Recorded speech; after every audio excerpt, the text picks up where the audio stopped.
Greetings and good tidings, you good people. Welcome to Stone by Stone, an Edgewater Castle podcast, where we peel back the layers of the beautiful game like the 32-paneled onion that it is. Join me, Andrew Swanson, your host, as we engage in some insightful conversations with some very remarkable individuals.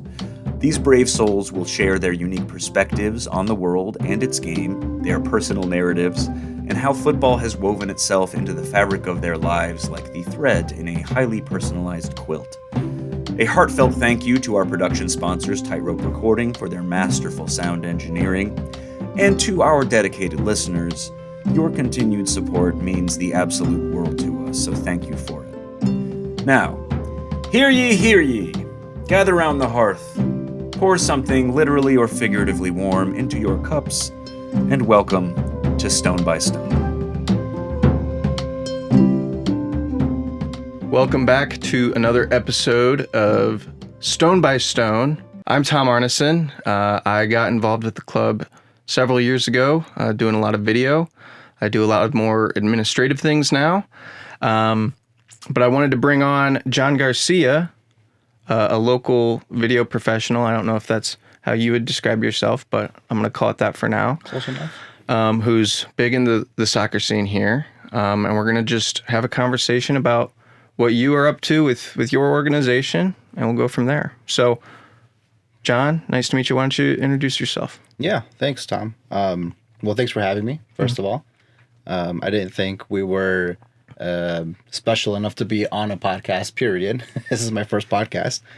But yeah, I mean, basically, we're very involved with Chicago soccer, my brother and I. We started, I guess, making up an Instagram page, and yeah, it kind of blew up. I didn't think it was going to be as big as it did. It grew. It was really just something that I was doing as a pastime to make me feel better about not being at that level anymore. Mm-hmm. And yeah, it just kind of snowballed. So I want to make sure I'm pronouncing it right. G and TACC. G and TACC.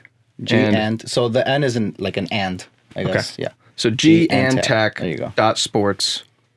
That's the Instagram handle. Are you on other channels too?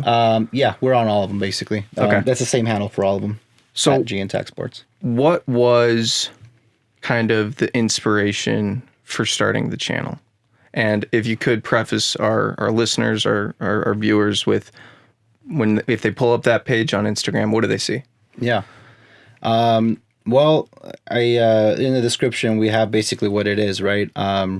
It's basically clips of the best soccer in all Chicagoland area, or at least what we believe breeds elite soccer in the Chicagoland area, right? We try to make as many semi-pro games as we can, as many as we're allowed to be at as well. And basically extract the best plays that we can get and, make them a little bit more digestible for people. Shorts of maybe 9 seconds to about 12, 13 seconds long.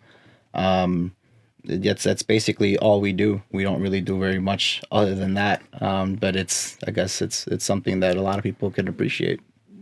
And I've seen you guys do, all kinds of, I've seen the outdoor clips, which, I think it was this past year that I first got familiar with your page. I've seen the outdoor 11v11. I've seen indoor soccer. I've seen board soccer. That, what else is in there? What are you going to the most? So we're really whatever we can get our hands on. Coming across good content isn't as easy as you'd think it is. A lot of these places have restrictions. A lot of these places have their own videographers or camera guys that don't really want to let us in and do our thing for. But I think what we prefer as far as the soccer style that we prefer is most likely the lines is what I would say. The alliances? Lines, I'm sorry. Lines. Line soccer. So like playing with lines. We do some of the board stuff because of necessity. It's not our preference. We don't really jive so much with arena soccer. But it's another style that's played here in Chicago, and there's great players that play it. So We kind of had to let go of our standard a little bit for indoor because that's where the quality is. And that's also where we've been allowed to stay, so we don't really have, I guess, per se, a particular style that we look for. We do have our preference, but when it comes to quality soccer, I mean, basically anything goes is what I would say. And G TACC, that is an acronym. Yeah. So in our previous conversation before tonight, I got information on what it stands for. Can you explain it? Yeah. I think that's the biggest question that I get. It's the question I get more often. For sure. I ask you a question all the time, like, what's up with the name? But yeah, it's not an easy name to remember. And the definition, I would assume, is even worse to remember, but I'll do my best. Grit, the G stands for grit. They're basically the traits that we believe make players stand out, right? The players that play at that particular level, everyone knows that you have to be technically good. You have to be strong. You have to be fast. You have to be intelligent with the ball. But I think there's not very much you can do when you get a player that is not as gritty. Someone that won't die on the field getting the possession back on for their team. Someone that will jump in front of a shot even though they know it's going to sting, or someone that will slide tackle last second knowing they're going to get that rug burn. To me, that's the gritty player, and I've seen that on offense, on defense, in midfield, goalkeepers. And I think that those two traits are things that you can't teach. You can teach, how to read plays. You can teach, you can train, speed. You can train strength. You can teach technique. But I think when it comes down to it, attitude, it's something you either have or you don't. So grit and the art of controlled chaos, I kind of have to give some merit to the Marine Corps for that one. Controlled chaos was a word or a phrase, I guess, that was kind of engraved during my service. I heard it so much in the sense of like putting in as much effort as you possibly can, putting in as much aggressiveness as much as you can into something, but doing it politely, for lack of a better term. Doing it in a way that you show control, doing it in a way that you don't really put somebody else at risk, and doing it hard, fast, and aggressive, basically, but cleanly.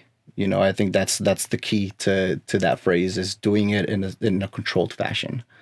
You see it, I guess, in football. You see it a little bit more when it comes to defenders.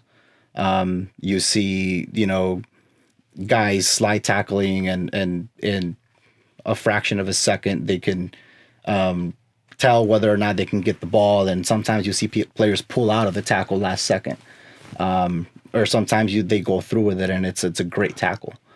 But I think that's that fine line between the good players and the great players, or the players that can exhibit the grit and the art of controlled chaos at the same time, along with the rest of the traits. So let's say, wow, like, didn't know that was like the backstory on the name. So very cool. And I want to get into that in a sec. With me and with what I've shot, I'm so close-minded that I'm just trying to get the goal. Yeah.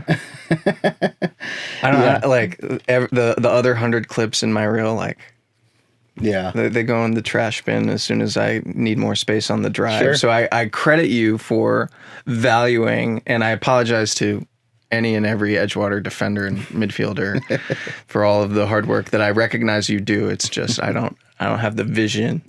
I was a right back. I don't have the vision for the whole field, Yeah. Okay, so with you used to play and you served in the military. So I want to hear about both of that.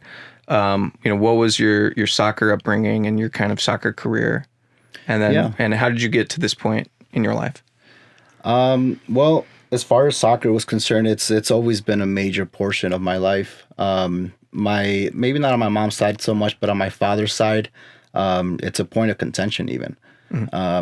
My family on my dad's side is so passionate about the sport that I've witnessed fights at family parties because of, teams or certain matchups, and we're just very passionate people. What's the matchup that you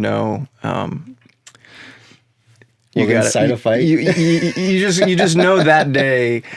Okay, we got to be on our best behavior. No one starts saying anything until after the 90 minutes is over. Which matchup is that? I come from Mexican heritage, so Cruz Azul America is like the biggest thing in my family. I think 90% of my family is a Cruz Azul fan.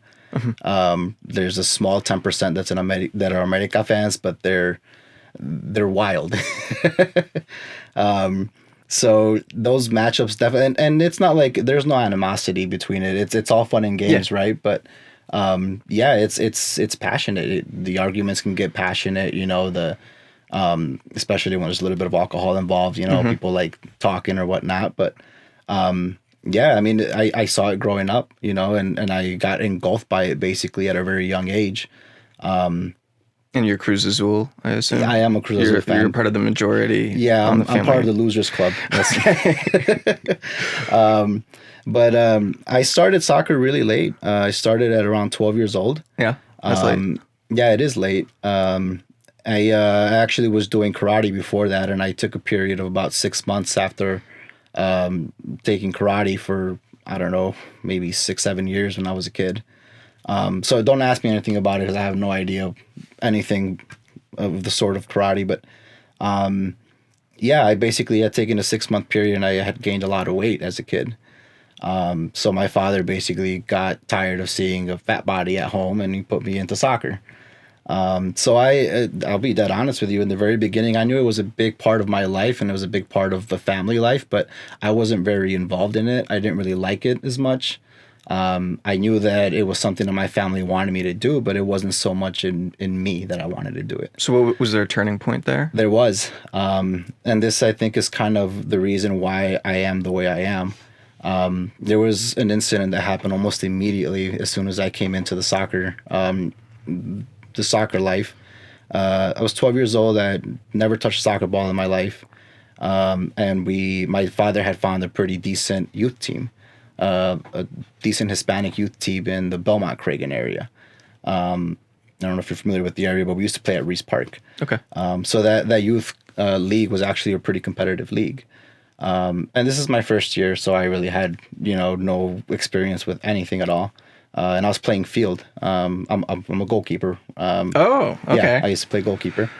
But at that time it was the first year, obviously, so I was playing on the field wherever I can find myself.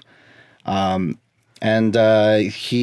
coach had basically, I still remember his name, Coach Chuy. Shout out to you, Coach Chuy. With San Luis Potosí, I remember I had not played a single game that whole season. And it got to a playoff game where we were tied 2-2. And the coach found it either funny or found a way to maybe get rid of me. But he put me into the game while it was 2-2. He put me in as a center back, and obviously the other team saw the weak link, and I got taken, and they scored the winning goal. So my father was furious when he saw that because I had not played a single game, and he goes from not playing me all season to playing me in arguably the most important match of the season. And we lost because of it. So my father was really upset. How old were you at the time? I was 12. I was 12 years old. This is your first year? It was the very first season. Yeah, it was the very first season. So I remember my father grabbed me by the hand and we went to go talk to the coach. He was furious, and I got to give my dad credit. As mad as he's always been, he's always very tactful about the way he talks to people. Coach Chuy basically told him in front of me that I was never going to be anyone. That I was never going to be good at soccer, that I was at least 10 years behind everybody else, and that it was better if I just went off and did something else in another sport. And my father didn't react violently or anything. All he said was, no, gracias, thank you for everything, shook his hand, and we walked off. And we went to the car right in the parking lot, and I remember just bawling my eyes out. I didn't love the sport, right? It wasn't because I wanted to play soccer and I couldn't. It was the words. They were hurtful words. Yeah. And my father, he being the great dad that he is, he made me a promise, and we promised each other that someday we were going to come back there and we were actually going to prove them wrong. So we ended up basically leaving that place and we moved out to the suburbs. We trained. My father took it upon himself to basically train me as much as he possibly could whenever he had free time. And we actually had the fortune. We were very, very lucky that we were actually, I think it was before a soccer game over at the Glendale Heights Hub. I remember. I don't know if it's still there or not, but I remember that we were warming up before a game. And I saw somebody walk up to my dad after the game. I found out that he was the guy that had talked to my father was a professional soccer coach, goalkeeper coach in Mexico, for I believe Tigres. I want to say, no, I'm sorry, for Atlante. I remember for Atlante. And is that the purple? Yeah, team? the purple and blue team. Yeah. Okay. I don't know if they're still around. I think they might be still around. I think they're maybe second division. Yeah, I think so. Could be wrong. Yeah. We'll get fact checked. Yeah, you always have to check with me. Yeah, so that he basically offered his services to us. He said that he really liked the fact that I would not complain. So I just want to interrupt quick. Yeah. With your dad moving you out and making this promise to each other, was it that at that point that it's like, okay, you're going to be a goalkeeper? Was this already the thing? Actually, no. That's I should have maybe talked about that. My father was a goalkeeper as well. Okay. He played a little bit of field, but his main thing was the net, and he wasn't really good at it at that. From what I've heard, I've never really got to see him, but I guess I had saw some pictures of him like in a goalkeeper jersey, from back in the 80s or whatnot. And I was like, hey, that's cool. I want to be like my dad, so. The jerseys were better back then too. Yeah, they were nicer, right? But my father, I remember when I told him that I wanted to be a goalkeeper, my father was like, you just want to be a goalkeeper because you don't want to run. He's like, you think you're just going to sit there. He's like, I'm going to show you wrong. Okay, and he sure did. I definitely lost all the weight that I was supposed to lose in the one season in like maybe 3 months. Okay. Because we were training so hard. And then the goalkeeper coach that basically introduced himself into our lives, Francisco. Love that man. He's basically my second father. He was a huge reason as to why I ended up at an NISL club. Back in the day, it was, if I remember correctly, and then, again, this is so long ago that I probably wasn't as well versed in how the divisions were set as I should have been. But I remember we played in the NISL Premier Division, and we played with Real Chicago was the name of the club. Real Chicago, ran by Edgewater. We weren't a big club at all. We had maybe 3 teams in 3 different age groups, and it was all the same kids, kind of that we just kind of swapped and played, up and down. But we were good. We were good enough that we ended up winning a tournament, and we got a full ride basically to London to go play against some teams out there. Some academy teams. Most of them were championship academy teams, but yeah, I mean, I went from basically being ran out of a team to being the first goalkeeper at a pretty decent club, traveling to London to play against the academy teams out there. So we worked hard to get there. And we did end up going back to that league when I was about 16, 17 years old. The league that Coach Chewy. We went to Chewy. We went to his team, and we kind of, I don't know if we can say this, but we kind of honey-dicked him a little bit. So we showed up, I showed up in my gear or whatnot, and was like, oh, wow, this is the new and improved John, and how old were you then? I was 16, okay. I think. And yeah, it was night and day, obviously, and not to talk too much smack, but I was pretty okay back then. I was actually mad that we had to go back there because I'm like, what am I doing playing with these guys? These guys suck, you know? But it was a promise that we made each other. And I look back on it now and like, I'm so happy we did that because that I think is the reason why I always see myself as the underdog anywhere I go. I always play like I have something to prove. And that also kind of led into why I stopped playing because I don't know how to chill. And I got to the point where I was like, after 16, we stopped playing at that competitive level basically because of money. Mm-hmm. We couldn't afford it anymore. We were paying $5,000-$6,000 a year. Yeah. And just it wasn't feasible for my father anymore. So, so after I stopped playing competitively, my father also kind of dropped off on the soccer with me. He wasn't so involved. And I can't blame him. There were other things that were going on. But I always try to stick around the best level of football I can find in the Chicagoland area. And I basically, until maybe 2-3 years, maybe about a year ago, I was still playing back in like November last year.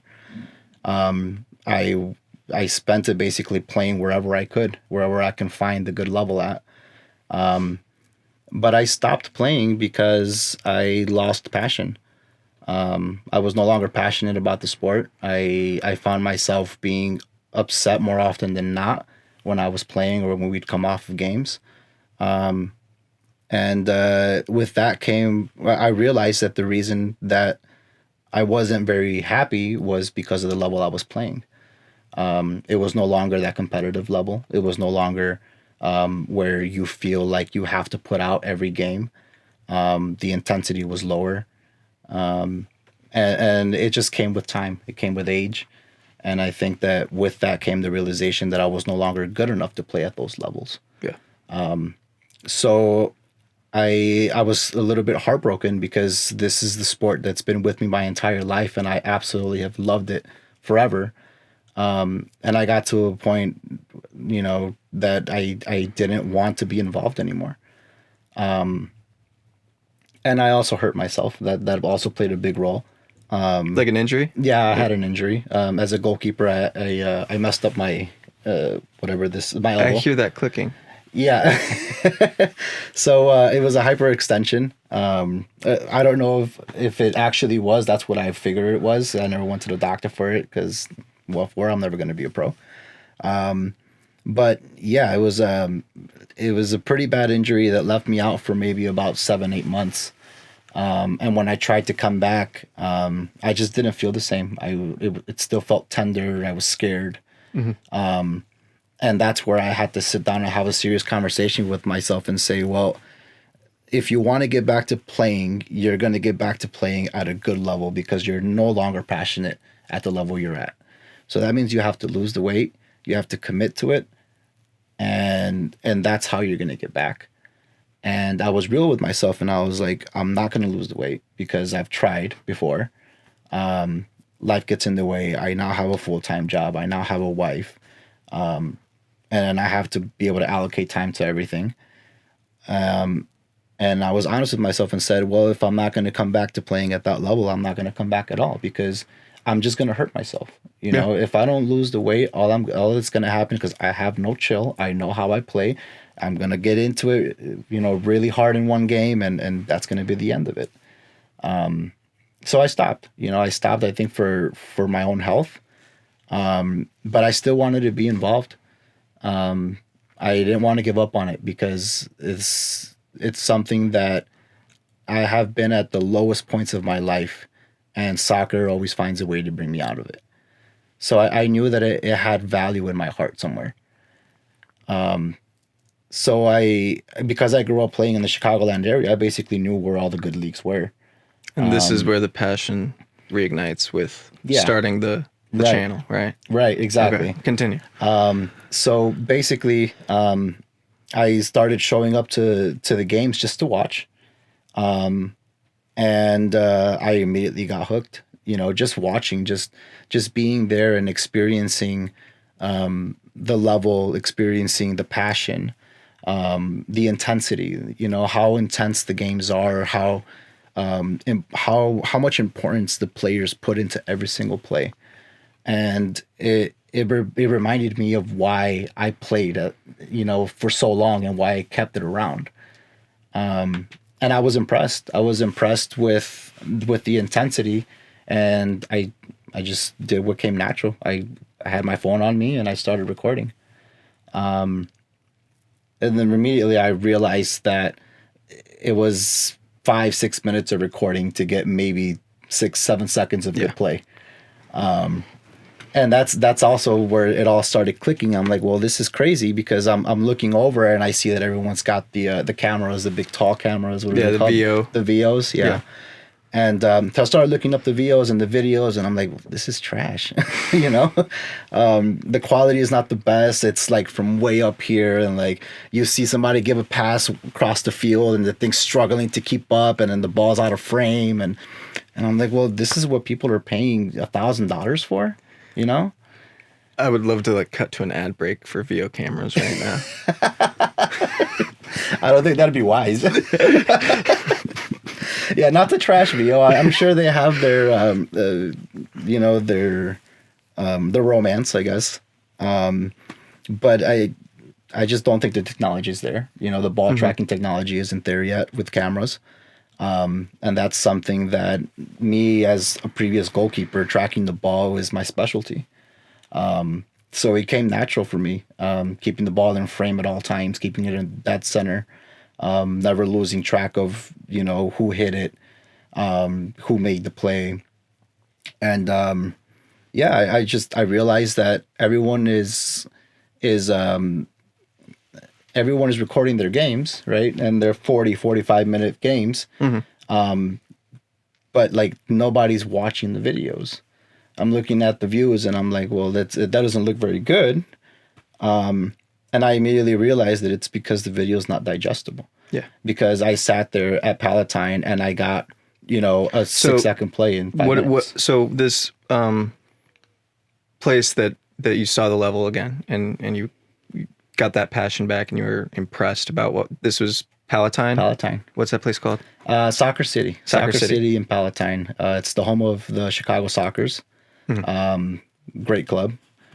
But yeah, they have a league. It's when they do indoor, they call it they call it Europa League.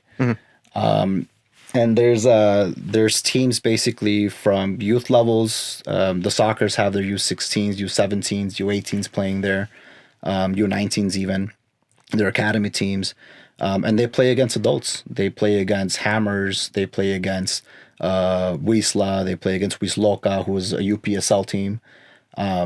They this year United FC also joined the club and or the league. I'm sorry. They're also a UPSL team. So they that's what I like about that place in particular, that it has a healthy mix of experienced guys that know what they're doing behind the ball, that can break down the game tactically. And then you also have the young kids, the young kids that are drilled, and they understand how to play, they understand how to move, where to go, where they have to be, what passes they should be giving. And I think all of that combination, I think, is what makes Palatine for me one of the best places to watch soccer in general in all of Chicago.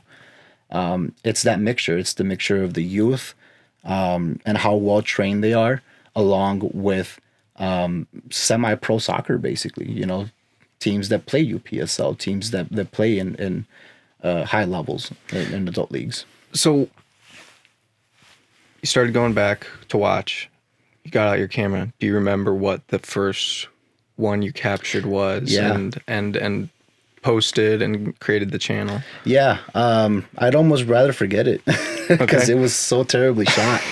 Every time I see the video, I kick myself in the butt because when we first started, we started holding the cell phone sideways like this, which for social media, like a normal television kind of, yeah. Right. Which for social media is not the best. Right. And I really wasn't messing with the zoom at all. So it was far away. And if you really paid attention, you can see somebody like grabbing the ball and moving it back and forth, and it ends up giving a pass. And then you see the shot because it's a little bit closer. I had the net a little bit close, but it was terribly shot, but it was a beautiful goal. It was International SC, and they scored a goal on Lightning, SAC Lightning, I remember. I think that's the very first video you'll find on there. And it's still up. It's still up, yeah. How many views did it get? I don't remember, man. I think it was pretty generous, actually. I think I had like 34 likes or something on it. 34? Yeah, 34 likes. Views, I have no idea. I don't think I was so enamored with views at that point to know. No one was watching our stuff. So, but yeah, that's one of the videos that I wish I would have shot perfectly, because it was probably one of the best goals we've ever shot, period.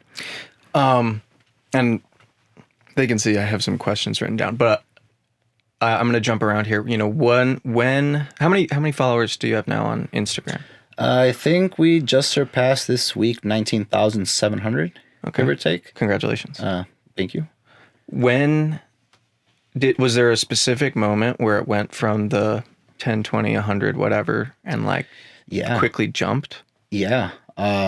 That's also around the time that we learned a little bit more about what kind of plays were going to be viral, or had more opportunities of being You know the viral. script of my questions, because that was the question I just skipped. So go ahead. Yeah, it was kind of around the same time, because obviously the page just blew up. We had maybe a string of 3 or 4 videos back to back that were good quality videos.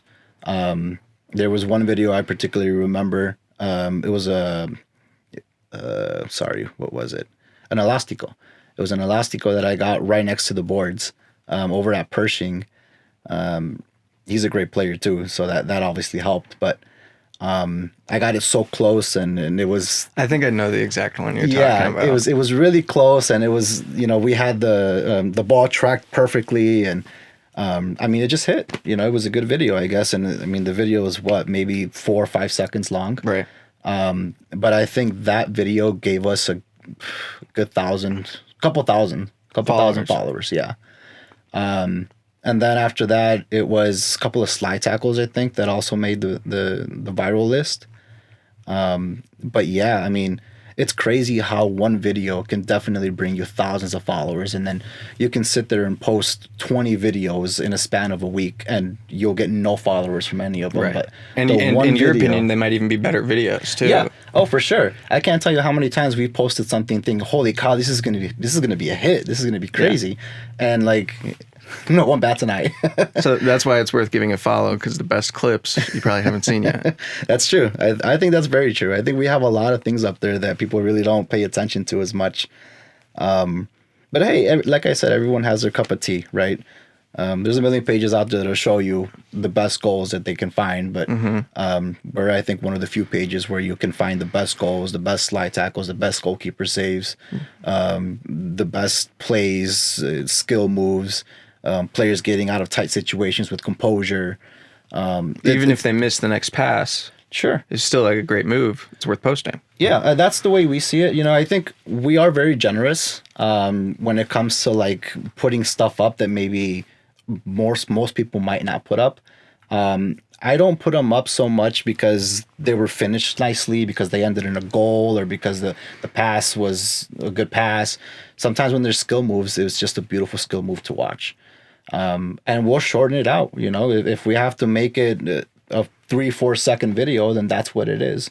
And it looks nice regardless. Maybe he ended up passing it and the pass was a terrible pass, or it went out of bounds, or whatever, but you can't take away from that skill move. The skill move is something that takes technique. It takes a lot of training to know how to do it, to execute it during a game. All of that, I think, is worth noticing. So yeah, we're a little bit more focused, I guess, on the finer details of the game. And you say we, so I know your bro is a part of this as well. Yeah. First, you want to talk about, this is a team that's working on this profile. Yeah. It's not just one person. You have multiple camera angles. Yeah. And then what that process is, because you're always showing up with, is it just 2 cameras? Yeah. They're not even cameras. We show up with 2 phones. I'll pause you right there. I made the very wise decision to buy what I would say are expensive cameras. And then I see this guy with not even like the iPhone 16. It's not even the newest phone. It's a Samsung S23 Ultra. That looks just as good. And I want to say if not better, but better than a lot of the clips that I put out there. And I was just like, what am I doing here? Yeah. I remember when we had that conversation at Foster, I think it was. Yeah. When you're like, man, what am I doing with like $9,000 worth of equipment? You're doing it with a cell phone. So the process, you and your bro go out there. Who takes what? Like, do you have assignments? Is it, hey, like first half we're here and second half we switch, or let's go focus? Or like, is it, hey, the ball is in this area most of the game, we're going to stand at midfield? Like, what is it? 9 times out of 10, the game plan is the same. We try to sit on opposite ends of the field. So if, I'm on that side wherever the AR is not, he's on the other side wherever the AR is not. Mm-hmm. So we're always kind of across from each other. And there is a downside to the phones. One of the biggest downsides is that you really can't get plays on the other side of the field. Right. So I'm 100% trusting that my brother has got that angle. But yeah, I mean, 9 times out of 10, it's that. Sometimes if the game is really lopsided, if the game is like, a blowout game, and one guy is not getting very much action, then we'll have both guys on one side of the field, which doesn't happen very often. But yeah, that's something we will do every once in a while. Well, at least for the teams that, sure, one team's a lot better than the other, but hey, that weaker team might get a good tackle in, and that can make the page. Yeah, definitely. And there has definitely, and you know what? One video that just comes to mind right now was a good slide tackle that we got. Charney Joslo, I remember it was an outdoor game. They played against United Serbs. Mm-hmm. And we got a slide tackle that was, my brother actually got it. It was on his side. It was a viral play. I think it definitely got over 1 million views. But that game, we were talking about it, me and Alex, and that's the only video we got from that game. We got nothing else. And that's the brutal side. Was it a 0-0 game? Yeah, it was 0-0. It was a 0-0 game. There was no goals. It was raining out. It was kind of like, it was overcast out. So I guess the energy levels also weren't there, but we got the one play, and that one play made it all worth it for us. But yeah, there are outdoor games where we can show up thinking it's going to be an amazing game, and we leave with maybe 2 usable videos. And then we've shown up to other games. We're like, oh, well, this is going to be a decent game. We're just here because we have the time. And we end up getting 15, 20 videos out of that one game. So it's real erratic. It's so hard to gauge out. We've been at games where we think it's going to be an amazing game to get content from. And because it's a final or because it's a semifinal and the teams show up and they're great quality teams, but they played very closed. They don't open themselves up. They don't attack. They're more worried about conserving, the integrity of their team. Mm-hmm. And they make for boring games sometimes, Alex and I have gotten to the point where sometimes we would rather miss the semifinals or the finals to go watch another game that we know is going to be good because of table positions, because point systems, what, this might be a good matchup because if this team wins, they're now in the running to fight for first place, Yeah. So those are a little bit more of the games that we now try to go to versus like the big name games. And honestly, from my opinion, like the story you're telling isn't about table position, but when it comes to like the brand and like the stakes, the grit, mm-hmm. the chaos, a game with implications can bring that out in the players. Yeah, and that's also obviously that's what we look for, right? Yeah. I think that's the key that kind of keeps the brand name integrity. We started looking for games where we felt like we're going to be more passionate, games where we felt that players were going to put out more players, and that's 100 times easily what gives us better content is how hard the players want to play that day. I always tell the players when they reach out, oh, beautiful videos, amazing videos. And I'm like, look, man, like, thank you.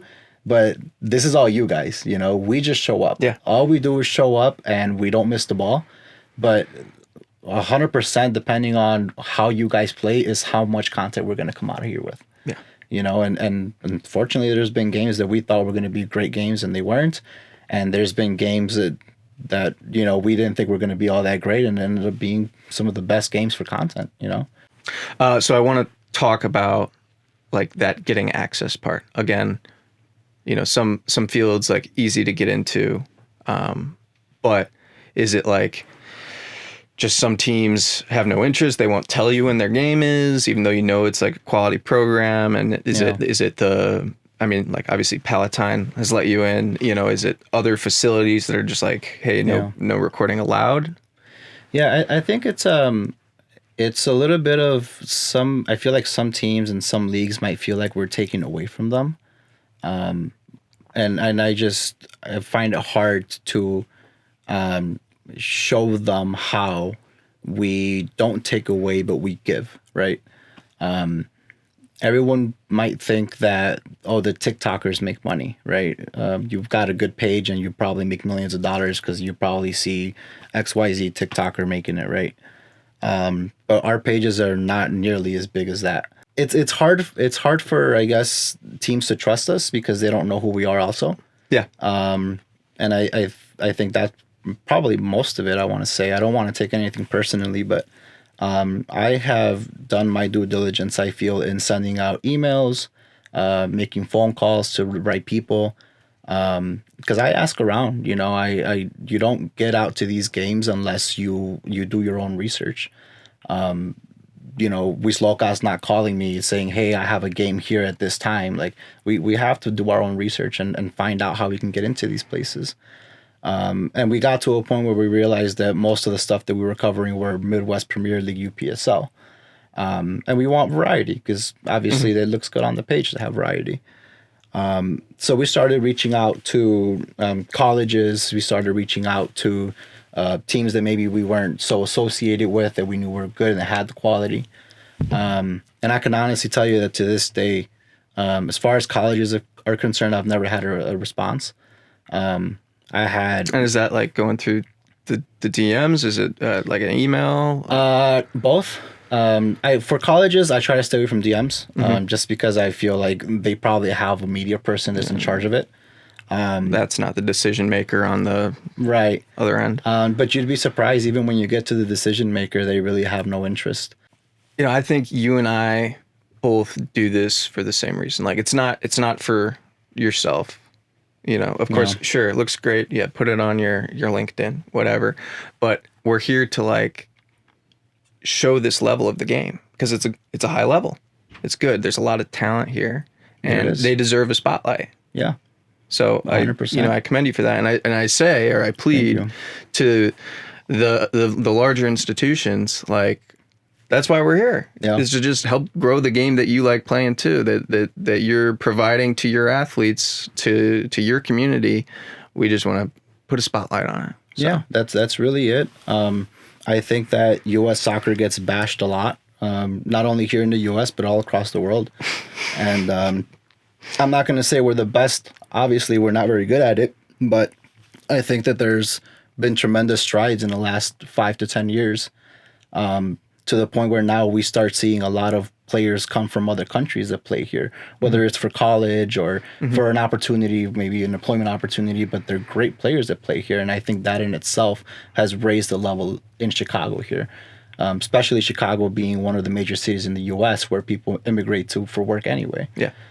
So you get a lot of ex-pros, or you get a lot of people that have played pro or are playing pro, and it just does so well for soccer here in Chicago in general. So, and I think that there's not enough coverage. Alex and I can't tell you how many times we have to make a decision between 6 games, all going on Saturday night at 6:00.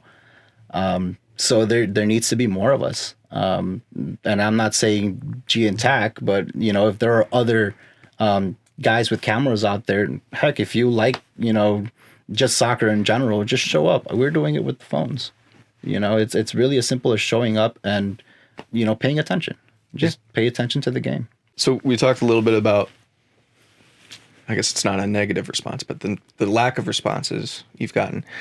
What kind of like cool messages or follows, just contacts from accounts have come through in the past year that, like, anything that's kind of just like stuck out to you? We were reached out to by SportsCenter for one of our videos, but I don't feel like it was SportsCenter. I feel like it might have been like an automated message kind of thing, where they reached out and they said they liked one of our videos, and it was a viral video. And I asked them a question back asking how they wanted to use the video, because I see these guys every day. We see these guys every day. And the last thing I want to do is to have a video go viral for a bad reason, for a negative reason, bashing a player.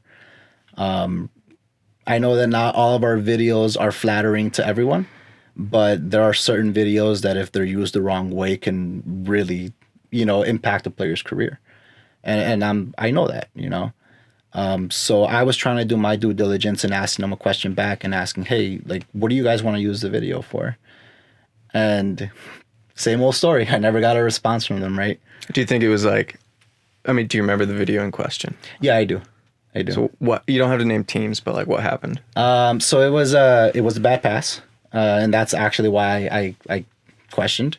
It was a bad pass initially, and the player ended up recovering the ball before it went out of bounds with a really nice slide. And it just so happened that it was right in front of my camera. So I got a great angle on it, and he basically, he was the captain of the team too. So it looked good that the captain was putting out for his teammate, that maybe made a mistake, but instead of bashing him and giving up on the play, he ran after that ball and he saved it.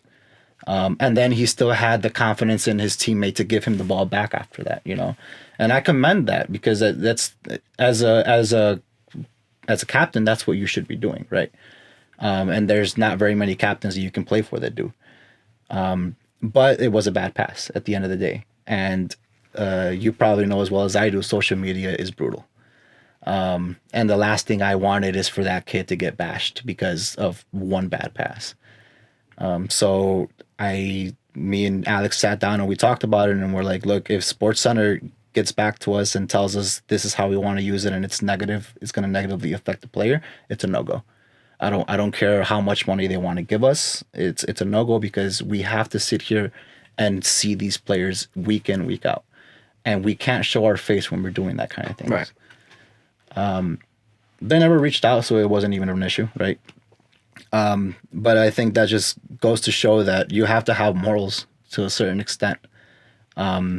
Because even when these big institutions do reach out, you have to keep a little bit of, what do you call it? You have to be cynical in a way. You have to think that they're doing it with a little bit of cynicism behind it. Sure. And it's just to protect you and to protect the players. At the end of the day, I always say that we're by the players for the players. 9 times out of 10, if somebody reaches out that they want a video down because they don't like it, if it's just because, I don't like it, that it was done to me, then we got scored on. I'm sorry. Take that down. We got scored on. Yeah. Right. I don't take that, right? It's going to go up. I'm sorry. But yeah, I mean, if someone tells you, dude, I'm having a really rough time with this, like, people are on my ass, I'd much rather take it down. To me, it's not about the content or being viral. To me, it's about showing the good side of the players here. And I'm not doing anyone any favors by leaving those kind of videos up. So, have you, with your clips, and on the co-posting feature on Instagram, I've seen you co-post with teams. You've co-posted with Edgewater before. Have you co-posted with like a team and the player? Have you done team, player, and league, or just the other team? It tends to be just teams. Leagues is a different beast, because I find that the league owners themselves are the ones that are running the league pages. Right. And a lot of times they are older guys that maybe aren't so savvy on, so I really don't touch that subject with them, because 9 times out of 10, they don't care. They're not tech savvy enough to care anyway, but they know that we bring value, right? So we do it mainly with teams, because I feel like they're the ones that deserve the recognition, right? At the end of the day, they're the ones that put in the time and the effort to be able to breed these players. And they, I think, are the lifeline of the players as well. the players themselves have asked for videos. We recently did start giving those videos out for a small fee. How much? We charge $15 for each one. For some people, it's a lot of money because I get it. Some of these videos are not very long at all. But we don't really charge for the content that we're giving you. It's our time. It's our time, our effort, our expenses. You know, our missed Saturday nights at home. My Saturday nights and my Sundays are gone. Yeah. You know, my wife hasn't seen me on a Saturday night, I think, in about 1.5 years now. She doesn't go to the games. No, she does. She's not a big fan. She probably hates me for it, but it's fine. You can make an apology now if you want. I'm sorry, Teresa, if you're watching this. Okay. But yeah, it's a struggle, I think, but it's worth it, I think, when you hear players thank you for it. Yeah. You know, because I have heard players have came up to us, you know, and say thank you, and they shout us out, and they're happy when we're around. So I think all of that makes it worth it for us. You know, we're doing something right, I think. Do you get like young guys or gals reaching out about like, hey, like recruiting tapes for like college? Like, hey, can I get clips, or can you come to my U16 game? Like, yeah, we really don't do like much editing, right? Mm-hmm. A lot of the editing that we do is really just cutting the plays down to a certain length to get what we want on there. But I think that if we did a little bit more like recruiting for particular players, it would take away from the page a little bit. And that's, I think, why we haven't really explored that aspect. Mm-hmm. If you happen to be at a game that we were at, and you did something great, Mm-hmm. and you're going to go to college and you want it for college showcase or for whatever your recruitment videos, 100 times we'll help you out, you know. But as far as like someone saying, hey, I'm going to give you this much if you come to my game and get just shots of me, that to me is taken away from the page. And I don't want to chase financials and let go of quality. Yeah. You know, and it's not to say that the player that might be reaching out to us is not quality, but you're always going to get way more content in a game where you're allowed and you're able to follow the ball and follow everyone on both sides versus a game where you have to just keep, you know, your camera on one guy. And I think that for me, it's more important. It's more important to showcase Chicago soccer in general, versus having to chase financials and, you know, maybe give players a little bit more of what they want. Talking about, I've done a couple like recruiting videos, and there's this one guy that I was filming for, but talking about, you know, the freedom of getting to follow the whole play. I was on the center back the whole game, and fortunately he had a lot of responsibility that game. Yeah. But then his team won a penalty kick, and for some reason I decided, no, I'm just going to stay on him.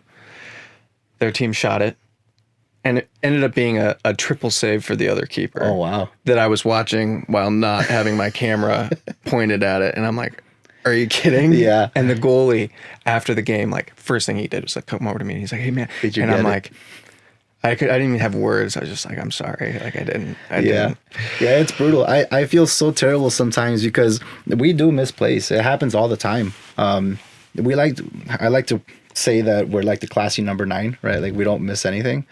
But that's not true.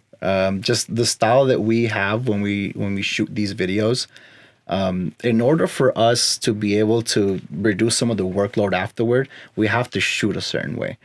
And that means that on the spot, a lot of times we have to make a decision on whether or not we're going to keep the video. Yeah. Because if you don't do it on the spot, you can easily end the day with 800, 900 videos of which you have to now sit there and watch every single one. So to see which ones you are good. record, you cut, you delete. Yeah. So, and that's actually, well, I guess we can touch that now. That's one of the ways that I feel like we can bring value, because the way that we record our videos, we already record plays. We record entire plays. We basically cut every single game in 20 to 50-second videos. Yeah. And that's because that's give or take how much time each play lasts. So we basically we record the game in plays is what we do. Because we both played it at that level, we understand and we can read the game. And we know when something's about to happen and when we can kind of chill off on the recording. The goalie has the ball back there and they're passing it back and forth 3 or 4 times. Well, you can relax, but ball goes out for a goal kick, that team's winning. It's like, okay, you've got a whole minute now where you can take your time. So that's one of the advantages of being a past player, and we're not really camera guys. We're football guys. We're soccer guys. We love the sport. And I think that's why we're also good at catching it, because we can read the plays. But that's, I think, how we can bring the value is we already get plays. We don't really put up very many videos, but there are videos that are sometimes 20 seconds long, 30 seconds long, because we get real good plays. We get, somebody starting an attack from the center back position, pings a beautiful long pass, and the center mids maybe played with the ball 3 or 4 times, makes 3 or 4 good passes, and then send a straight ball to the attacker and they score. Or maybe they don't score. Maybe the goalkeeper saves it and it's a beautiful save, But we get entire plays already. And I think that one of the ways we can bring value to the game is in the sense of coaching videos.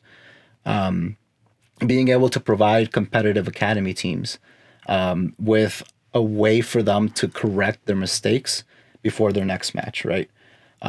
For instance, a tournament, you might be at a 2 or 3 day tournament and you played a really tough team.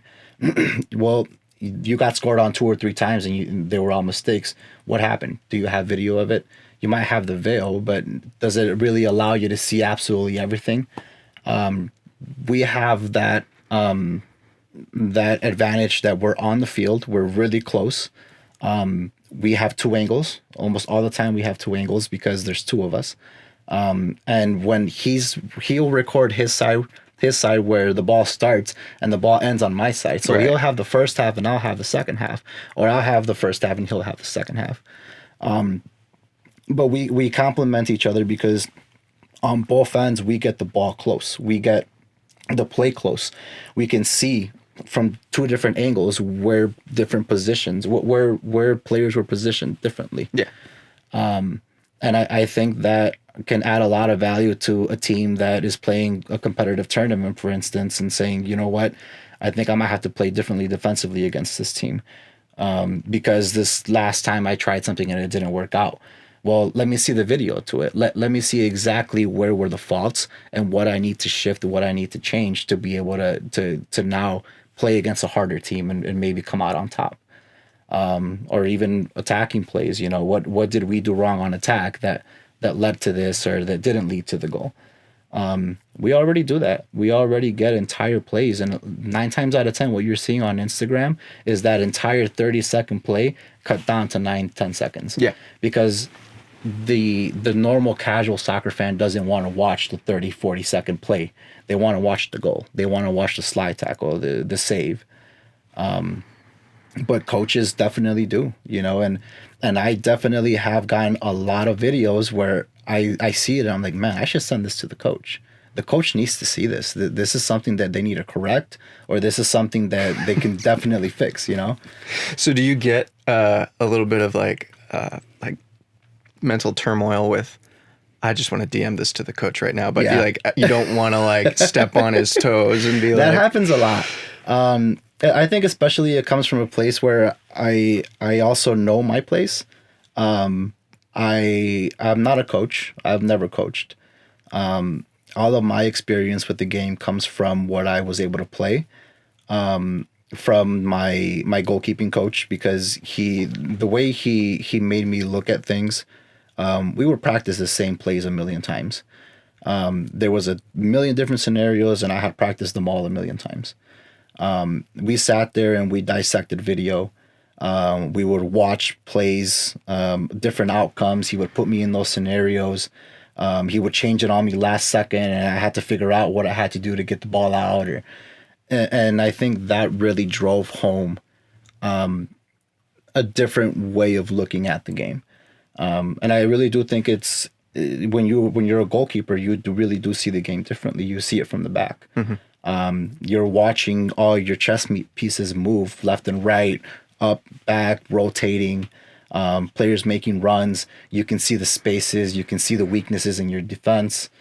It's almost like playing as a number 10, but you're playing back there. And I feel like that also gave me a different perspective of the game.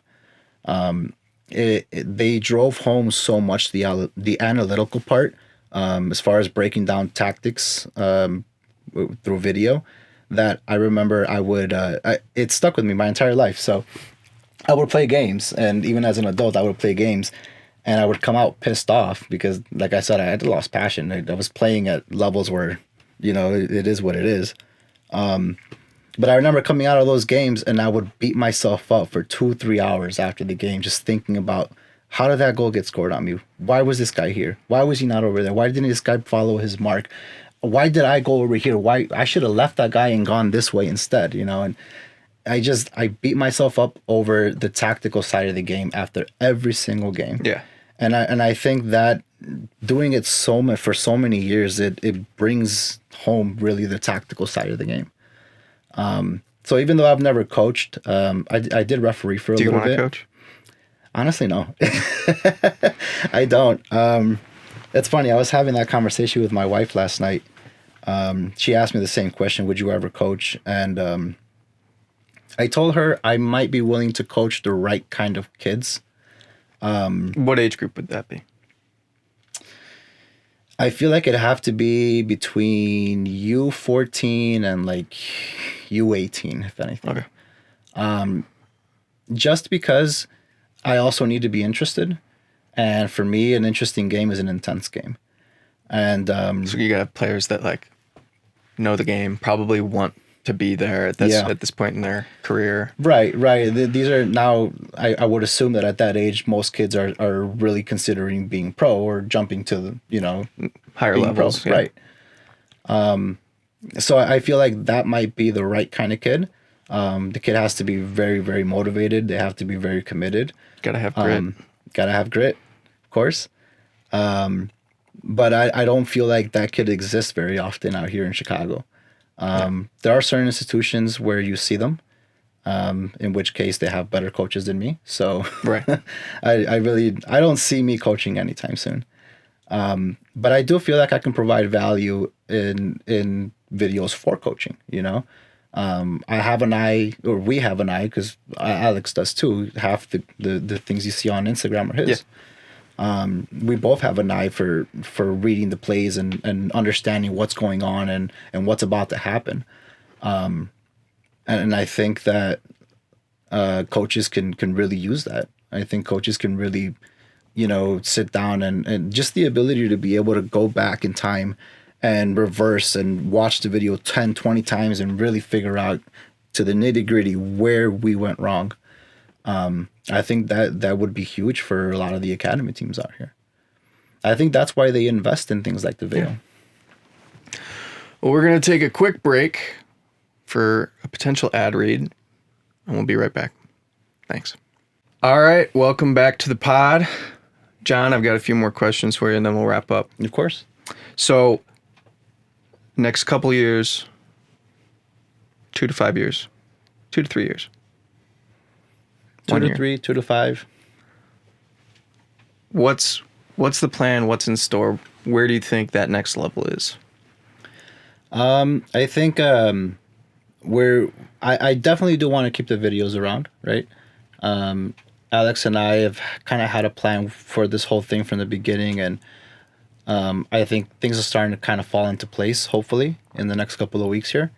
But I would love to start making shoes, like leather soccer shoes, whether they're indoor or outdoor, maybe both. But I've one of the biggest things that I struggled with when I was playing was finding the shoe that fit my foot. I always had a wide foot. I always had a kind of a weird looking foot. So you didn't wear Nike? No, the vapors were out of the question. No way.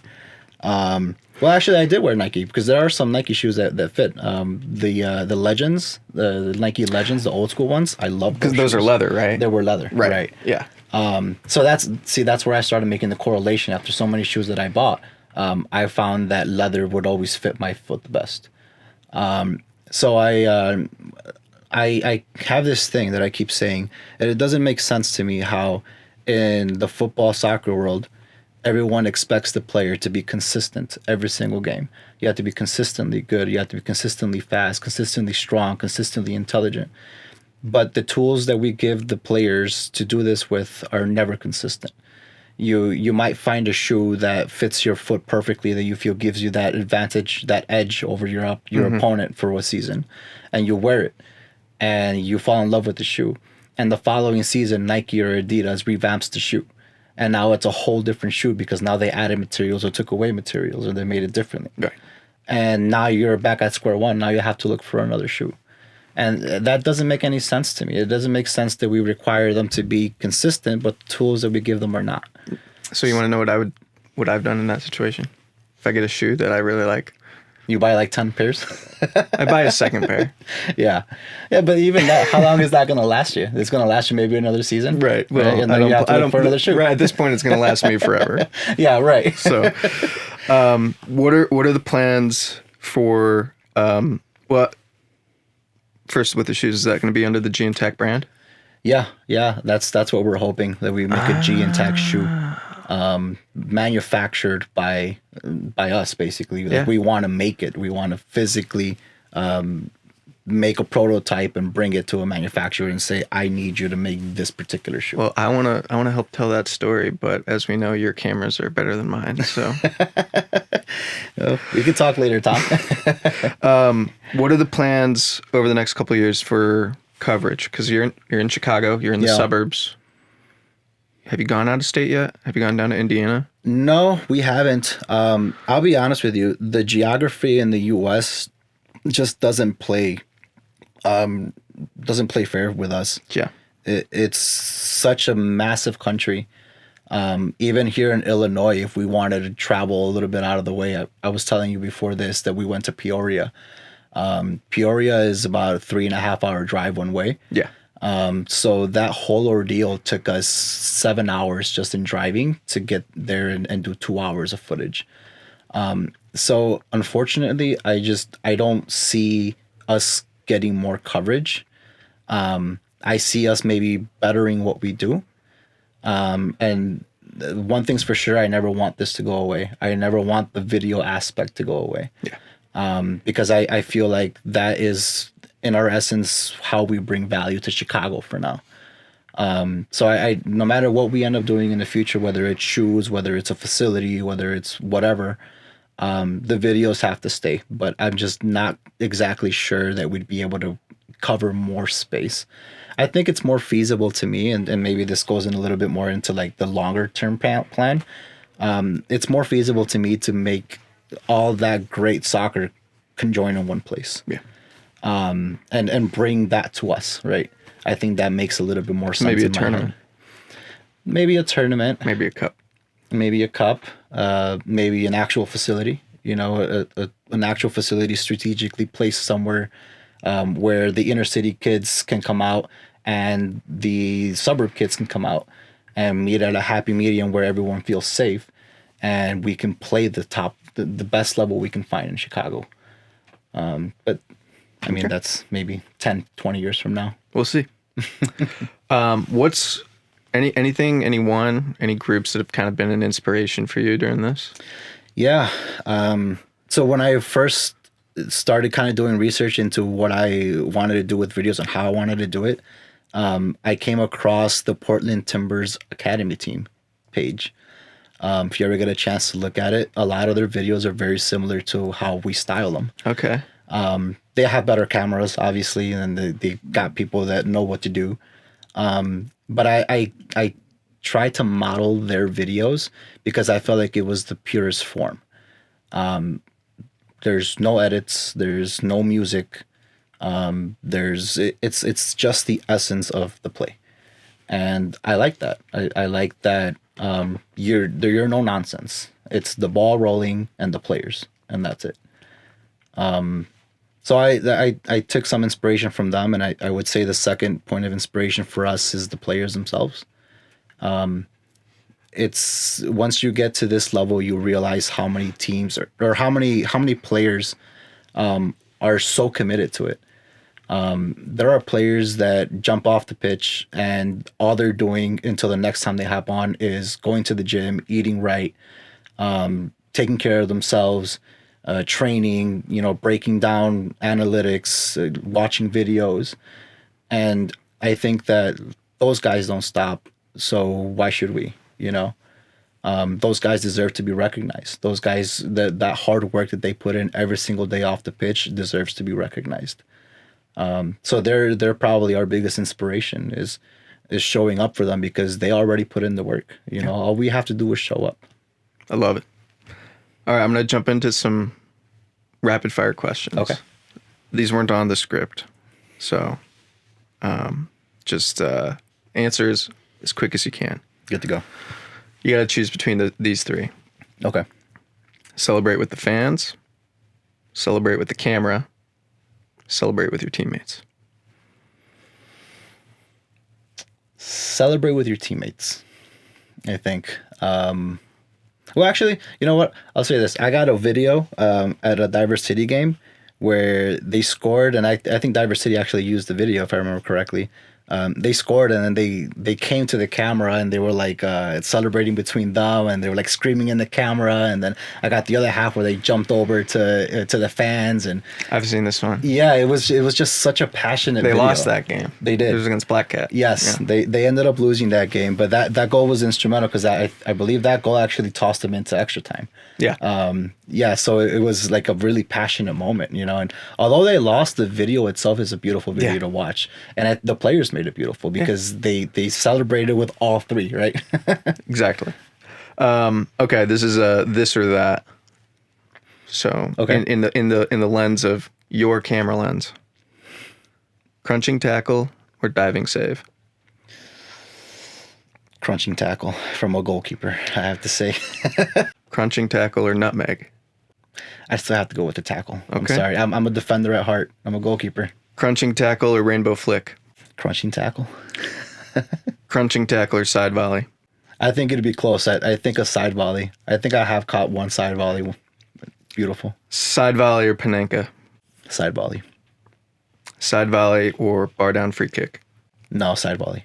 There's just so much difficulty in that. Side volley or scorpion kick. Side volley. Side volley. Yeah. Okay. The technique is just something else. Side volley or Rabona goal. Side volley. Side volley or Olympico. Side volley. Side volley or bicycle kick.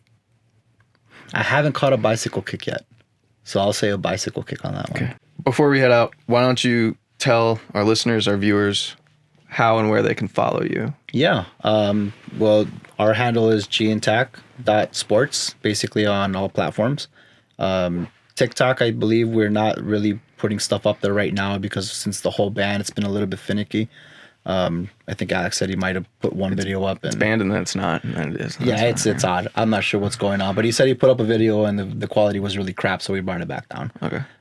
So that's probably the only platform that we're not really uploading right now, but Instagram and Facebook I think are definitely worth a look. So it's GNTACC .sports.